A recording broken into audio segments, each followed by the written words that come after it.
వారు మహానుభావులు వివాదములేదిక నాకు వారితో ధోరణి నాది వేరు పెడధోరణి కాదు సమాజమందు ఏ దారుణమైన చూచి తన దారిని పోయడి తీరు నాది కాదు ఏరికి వారు వేరగుదురు ఈ జగమందు స్వభావ తీవ్రతన్.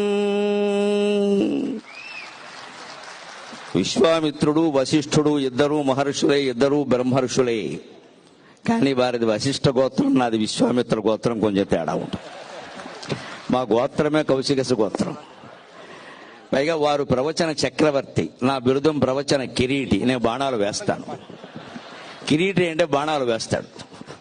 అంచేత నాకు ప్రవచన కిరీటి అని బిరుదం, వారికి ప్రవచన చక్రవర్తి అని బిరుదం. నిస్సందేహంగా చక్రవర్తి వారే ధర్మరాజు, నేనే అర్జునుడిని.